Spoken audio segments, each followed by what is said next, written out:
రక్షకుడును మన ప్రభునైన యేసుక్రీస్తు నామంలో మీ అందరికీ హృదయపూర్వక వందనాలు. ఈరోజు దేవుని వాగ్దానము మొదటి పేతురు పత్రిక 5వ అధ్యాయము 6వ వచనము.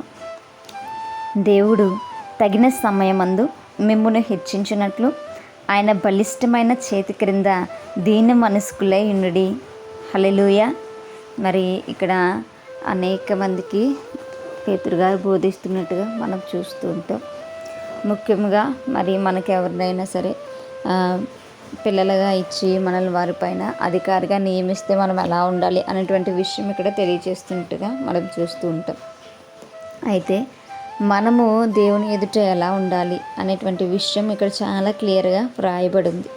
మనం దీన మనస్కుల వలె ఉండాలి, దీన మనస్సు ధరించుకుని మనం దేవుని ఎదుట ఉండాలి అనేటువంటి మనసు లేదా అటువంటి విషయాలు ఇక్కడ మనకి తెలియచేయబడుతున్నాయి.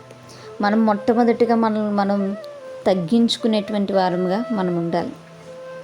దేవుడు గొప్పవాడు, ఆయనకంటే గొప్పవాడు ఎవరు లేరు కనుక మనము ఆయన సన్నిధానంలో మనం వెళ్ళినప్పుడు లేదా మనం ఈ లోకంలో జీవిస్తున్నప్పుడు మనల్ని మనం తగ్గించుకునేట అనేది చాలా యుక్తమైనటువంటి ఆలోచన. ఎందుకు మనల్ని మనం తగ్గించుకోవాలంటే మనం ఏది కూడా చేయజాలము గనుక. దేవుడు మనకు తోడుగా లేకపోతే, ఆయన జ్ఞానమును మనకి ఇవ్వకపోతే, మనకి జీవము ఆయన ఉంచకపోతే మనం ఏది కూడా సాధించలేము, చేయలేము. అలాంటిది మనము గొప్ప అని, డబ్బు ఉందని మనం హెచ్చించుకునేట ఏమాత్రం కూడా మంచి పద్ధతి కాదు. కాబట్టి మనము హెచ్చించబడాలి అని అంటే, మనము హెచ్చులోనికి రావాలి అంటే మొట్టమొదటిగా మనం తగ్గించుకునేటువంటి వారంగా ఉండాలి.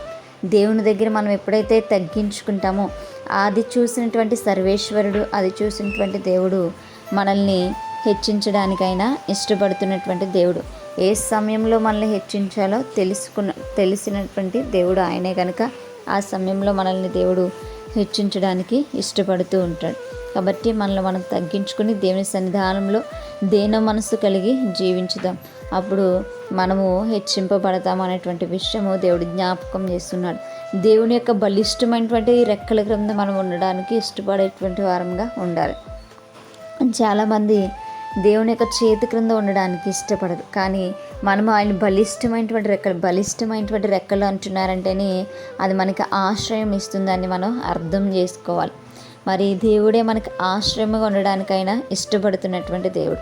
ఎలాంటి ఆపద వచ్చినా, కీడు వచ్చినా వాటిని మన దరిచేరని మనల్ని రక్షించడానికి ఆయన ఆశ్రయంగా ఉంటున్నాడు అనేటువంటి విషయం మనం జ్ఞాపకం చేసుకుని ఆయన బలిష్టమైనటువంటి చేతుల క్రింద మరి దీన మనసులుగా ఉండడానికి మనం ఇష్టపడాలి.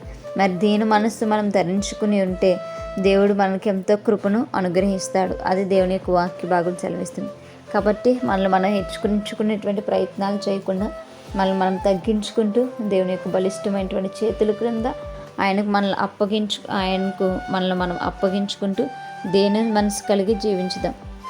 అటువంటి కృప దేవుడు మనందరికీ కూడా అనుగ్రహించునుగాక. మేము ప్రార్థించుకుందాం.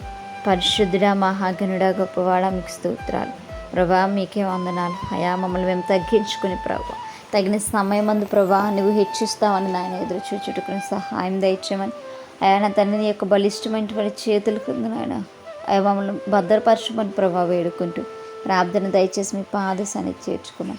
యేసు పరిశుద్ధ నామంలో అతి మిక్కిలి బ్రతిమలాడి వేడుకుని పొంది ఉంటున్నాం మా ప్రియ పరలోకపు మా కన్న తండ్రి. Praise the Lord everyone. May God bless you all.